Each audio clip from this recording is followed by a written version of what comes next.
Alors, pour ce projet, je vais travailler sur un carnet de la marque Clairefontaine, le papier Ingres Pastel.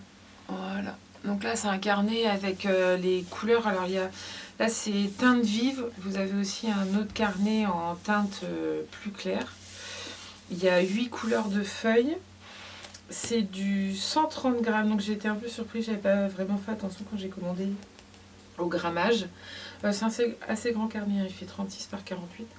C'est un papier qui est censé être fait pour le pastel. Je n'ai jamais utilisé ce type de papier, donc ça va vraiment être une découverte. Je m'attendais à quelque chose d'un petit peu plus granuleux, un peu comme un pastel mat. C'est pas du tout le cas.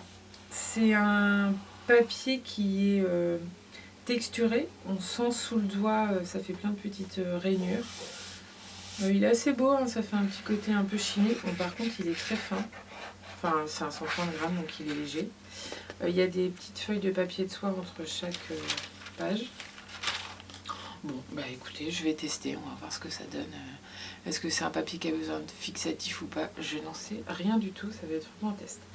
Et pour les couleurs, je vais utiliser, hop là, les fusains de couleurs de la marque Derwent. Donc j'ai fait un petit assortiment et puis on va travailler là-dessus. Je m'installe et on commence. Eh ben, on va commencer. Je vais travailler avec ces couleurs-là. On va travailler les deux. Hop là.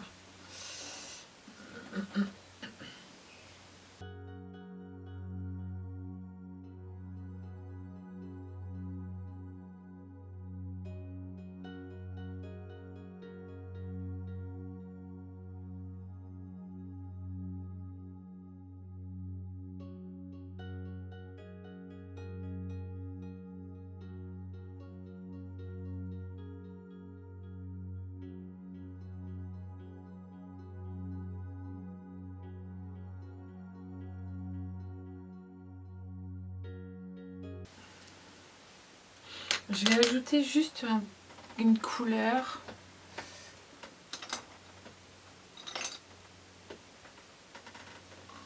Voilà. C'est une pierre noire.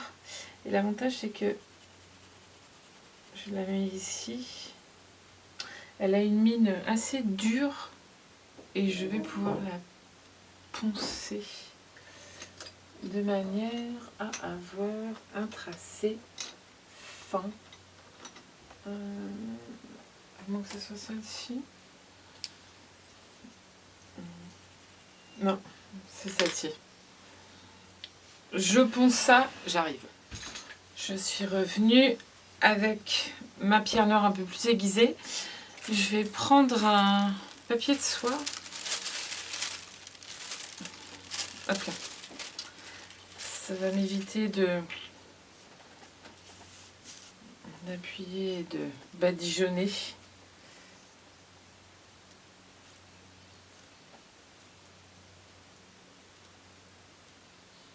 Voilà, pour avoir un trait tout fin.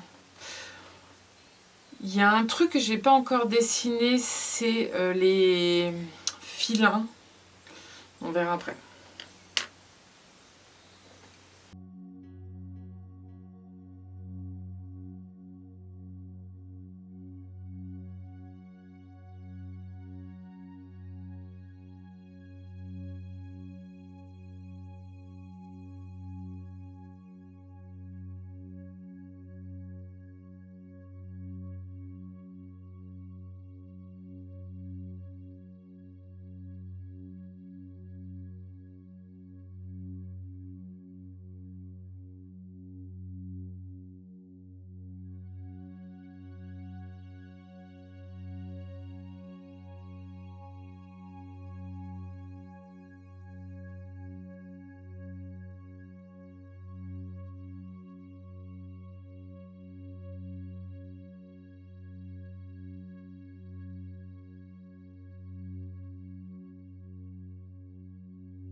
Je trouve les fusains teintés assez agréables à travailler en superposition. On arrive à avoir des mélanges sympas, donc j'y vais tranquillement en couches successives pour avoir un peu des mélanges intéressants.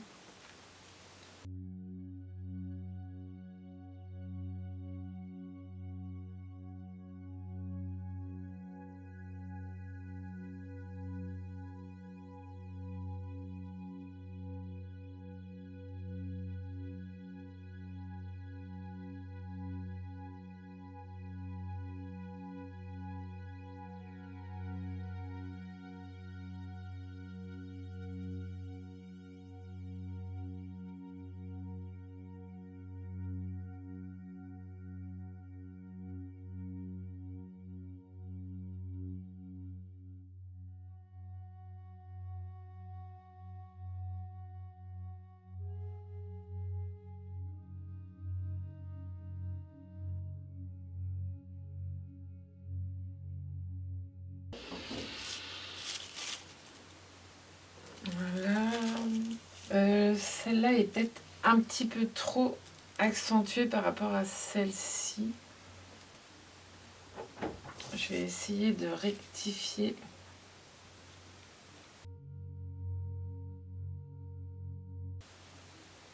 Concernant le papier, je suis plutôt surprise. J'ai l'impression que ça accroche plutôt pas mal.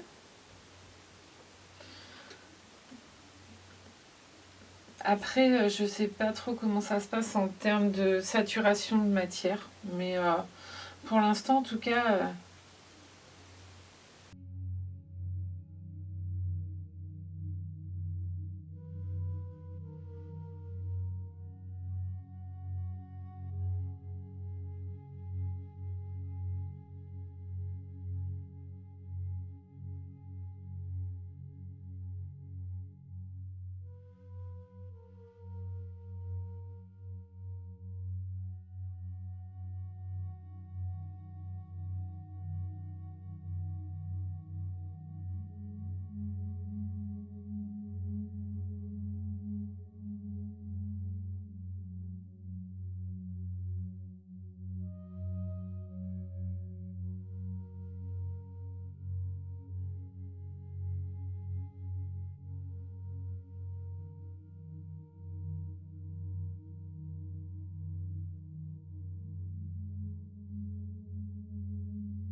Alors, j'ai retaillé un petit peu mes crayons et c'est reparti.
Avant de prolonger ici et de voir un peu l'intensité des valeurs que je vais mettre ici, je vais travailler un peu par l'extérieur. Je reprends le blanc, je vais juste faire un ciel très clair, mais du coup ça va me permettre de rajouter du clair en face et de voir en termes d'ombre ce qu'il faut que je renforce. C'est aussi un peu l'intérêt de travailler sur un papier coloré, c'est que du coup le ciel se voit bien.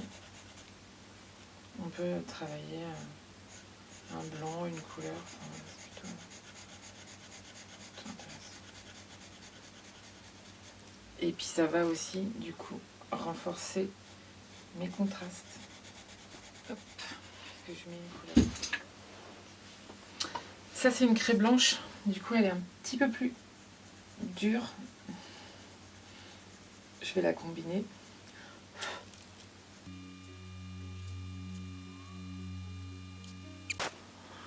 Bon, alors ça y est, la batterie est changée. C'est reparti. Donc je vais continuer sur mon ciel un peu blanc là, en travaillant par l'extérieur sur mes arches. Donc mon espace vide ici. Hop. D'ailleurs, je me rends compte... Ouais. On va continuer ici.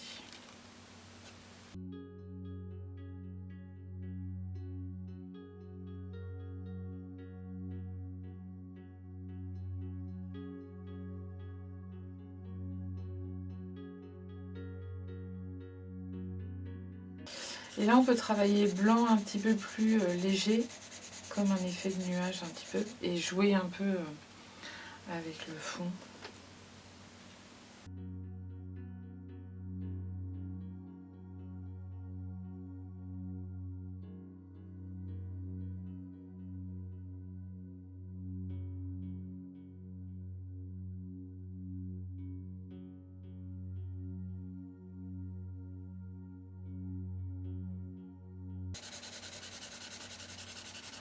On voit bien hein, le grain du papier qui est assez présent. Je pense pas que ce soit un papier sur lequel on peut travailler des fondus. J'ai l'impression que le grain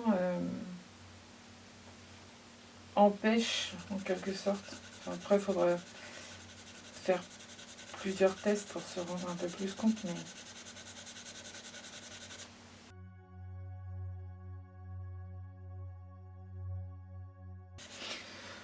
je me rends bien compte pour essayer de remplir l'espèce de trame qu'on voit apparaître. Je suis vraiment obligée de faire plusieurs passages en variant un peu mes sens de travail.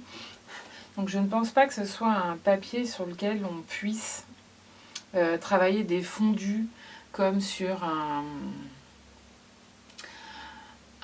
papier card ou un pastel mat par exemple. Mais par contre, je trouve que c'est un papier qui est plutôt intéressant et qui a l'air de bien accrocher le pigment. Bon après, tout ça est soumis évidemment à d'autres tests hein, pour bien vérifier parce que pour l'instant je travaille que avec un crayon fusain. Hein. C'est pas non plus un pastel très tendre ou des choses comme ça, donc il faudra tester un peu pour voir, mais le rendu est plutôt intéressant.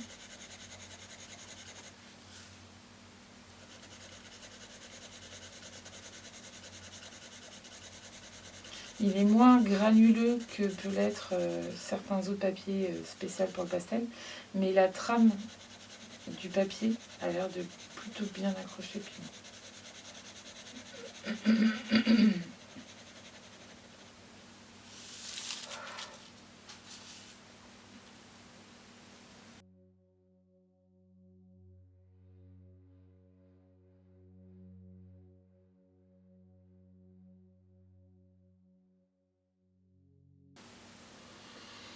Je vais essayer une... Est-ce que j'en ai une là? Oui. Une petite craie blanche. Hop. Pour voir ce que ça peut donner. Hop, voilà. Donc ça c'est une petite craie carré comté assez sec, assez sèche pardon. Du coup on va voir un peu comment ça fonctionne.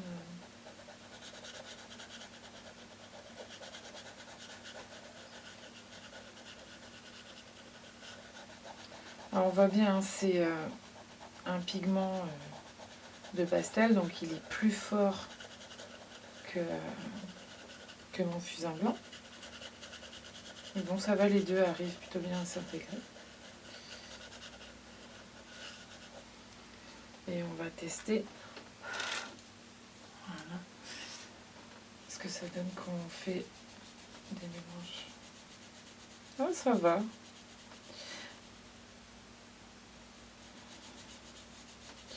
Alors le pigment arrive à assez bien combler la trame du papier, semble-t-il. C'est plutôt intéressant.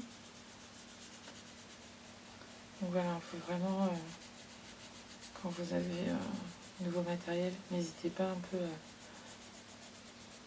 à le tester avec un peu tout votre matériel, parce que des fois, selon le type de crayon, de matière, ça peut plus ou moins bien fonctionner. Mais l'effet est sympa, j'aime bien. J'aime bien. Ah, j'aime bien.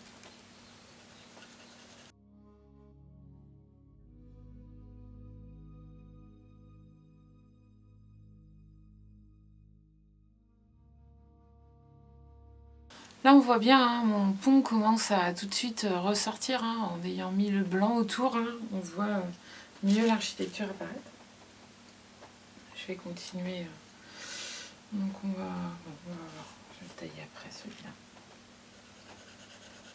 Donc l'avantage de ces crayons-là, j'en avais déjà parlé quand j'avais fait le tutoriel sur les plantes d'intérieur, c'est que c'est des crayons qui se taillent très bien avec des tailles crayons conventionnelles, ce qui est un très très bon point.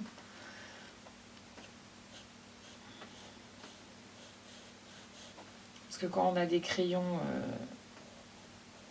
pastel, comme celui-ci par exemple, je vous déconseille très fortement de les tailler avec un taille-crayon traditionnel comme ça par exemple, parce qu'en fait ça fragilise beaucoup la mine. Alors que ça supporte très bien des tailles-crayons traditionnelles, ce qui est plutôt super.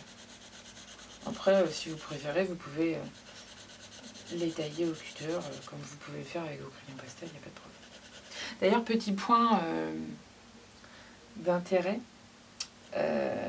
suite à la recommandation de l'une de vous sous l'une de mes vidéos, justement la fameuse vidéo là, sur les plantes d'intérieur, on avait eu l'occasion d'échanger par commentaires interposés, et notamment sur d'autres marques pour des crayons de pastel, la marque Caran d'Ache. Et donc je me suis procuré une boîte de crayons Caran d'Ache pour tester. J'aurai l'occasion de vous en reparler en vidéo. La différence entre les crayons Pitt et les crayons Caran d'Ache, les Pitt de chez Faber-Castell et les Caran d'Ache qui m'ont l'air plus tendres. Je vais tester ça. Alors juste par rapport à ces crayons, mais je pense que j'aurai l'occasion d'en reparler dans la vidéo plus appropriée. Quel que soit le matériel que vous achetez, n'hésitez pas à comparer les prix. Parce que cette boîte-là, la boîte de vin là, que j'ai acquis récemment, j'ai comparé les prix sur deux grandes enseignes différentes. La différence était quasiment de moitié. Hein. Donc surtout, n'hésitez pas à comparer. Et j'ai envie de dire, pas de pitié. Hein. Surtout quand c'est des grandes enseignes. Quand c'est des plus petits magasins, vous connaissez le commerçant, bon après voilà, on a le pouvoir de son achat. Mais quand c'est des grandes chaînes qui font toutes des gros volumes, la différence de prix elle n'est pas du tout acceptable. Donc voilà, n'hésitez pas, comparez. Je vais tailler ça et je reviens.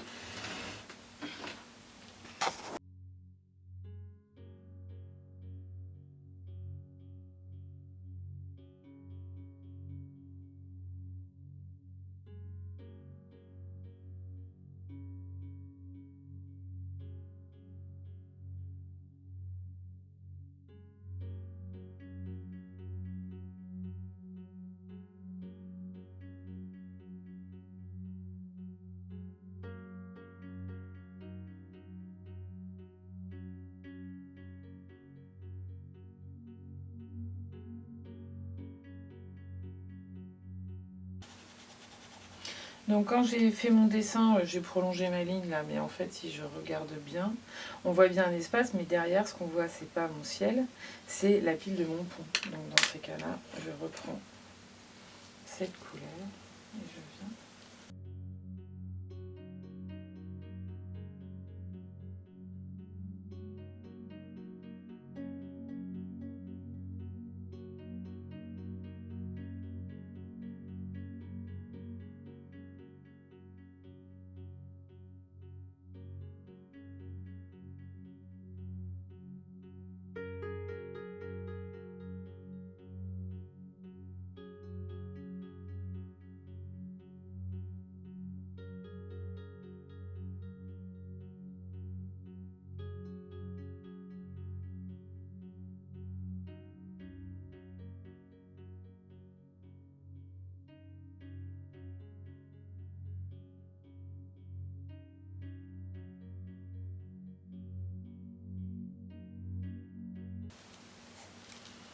Bon, je prends quelques libertés sur la couleur, mais j'aimais bien les couleurs que j'ai choisies. Donc voilà. Vous pouvez interpréter.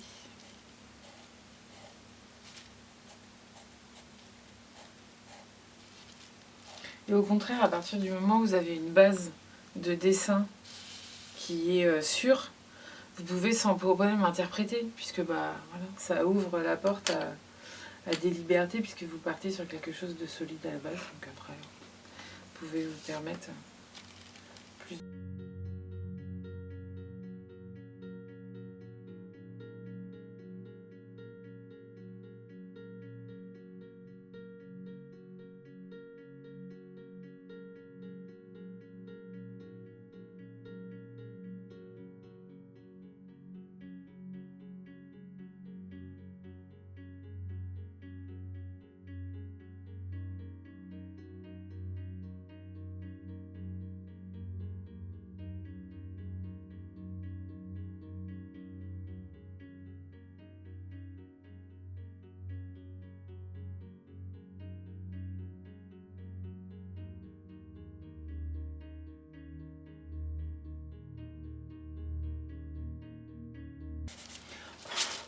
Les couleurs des fusains colorés là sont assez désaturées, mais je trouve que ça donne un petit charme qui est plutôt intéressant. Donc,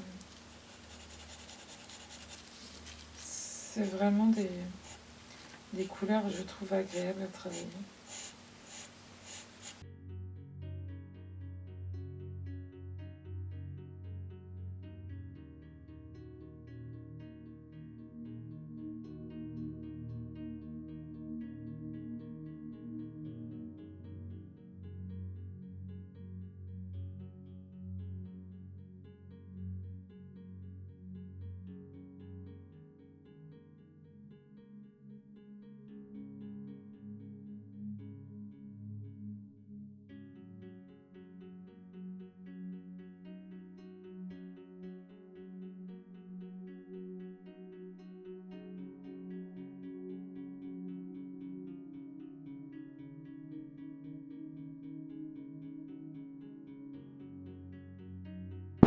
Alors, donc on en est rendu là, ça avait coupé, donc je ne sais pas trop où. Donc j'ai fini sur cette partie-là. Et on va, il nous reste la rambarde et les fils, hein, et là on va se marrer.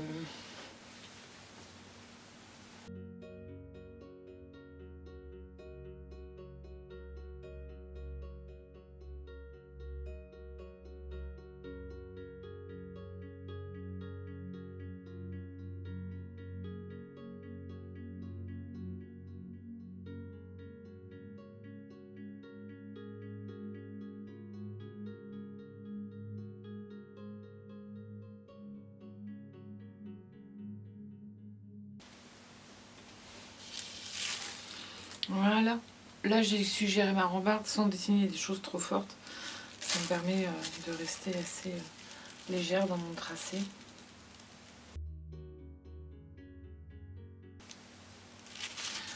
Voilà. Alors maintenant, il nous reste, avec grande joie et délectation, les filins du pont. Alors, là c'est pareil, les filins ils sont soumis à l'effet de perspective puisqu'ils vont sur les bouts du pont. Bon, nous, le bout du pont on ne le voit pas dans notre feuille, hein, évidemment. Donc, pour pouvoir dessiner, on va vraiment se reporter sur notre dessin, bien observer et dessiner ce qu'on voit sans essayer de se coller parfaitement à nos points de vue perspective, ça va être un peu complexe. Donc si je prends le filin qui est ici, je vois que ça remonte vers le haut de ma feuille qui est ici. Donc ce qu'on va faire, c'est qu'on va peut-être essayer de le tracer avec cette couleur-là d'abord, parce qu'on va être sur la partie du ciel, et puis après on avisera. Donc moi si je regarde bien mon image,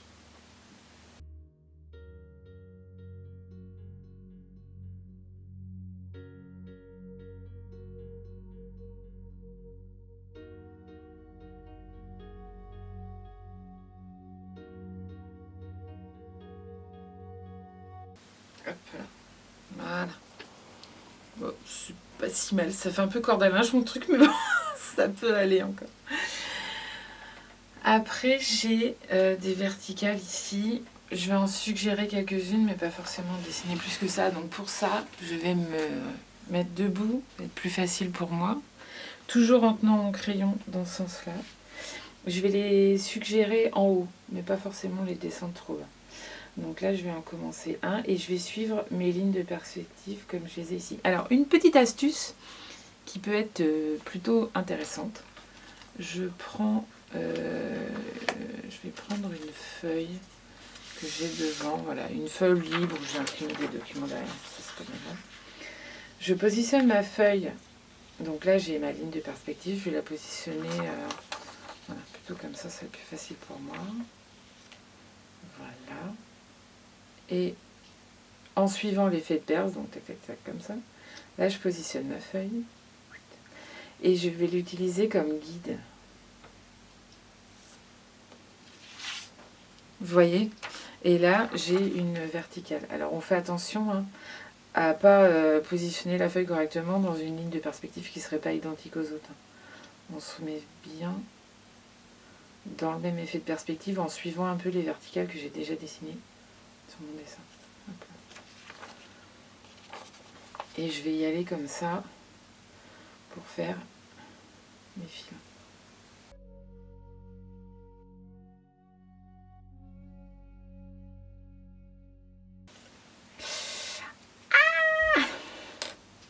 Évidemment, je me laisse un peu emporter. Et du coup, je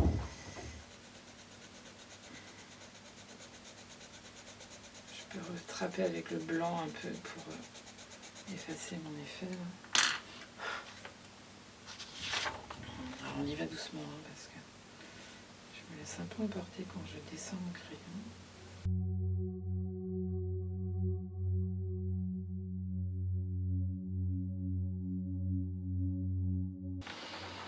Voilà.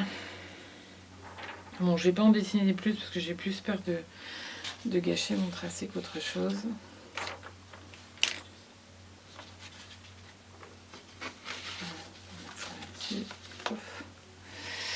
Donc voilà, à peu près mon dessin. Bon, ça me plaît bien comme ça, j'en mettrai pas forcément plus. Des fois, quand vous faites ce genre de dessin, là j'ai choisi de simplifier mon pont. Les différents traits, là, j'aurais presque pu m'en passer. Donc, je vais pas forcément en mettre plus. Des fois, il y a des éléments qu'on n'a pas forcément besoin de mettre. Vous pouvez mettre les traits qui sont ici. Est-ce qu'on a besoin de mettre tous les éléments détail Si vous dessinez pierre par pierre, oui, évidemment. À partir du moment où vous décidez de simplifier un peu, ça peut très bien fonctionner comme ça. Donc voilà, j'espère que ce tutoriel vous a plu, vous aurez appris des choses. Si vous avez des questions sur la perspective, n'hésitez pas à me les laisser en commentaire, j'essaierai de répondre au mieux. Si vous avez aimé cette vidéo, n'hésitez pas à mettre un petit pouce, à vous abonner à la chaîne. Et moi, je vous retrouve dans un prochain tutoriel. Bonne semaine!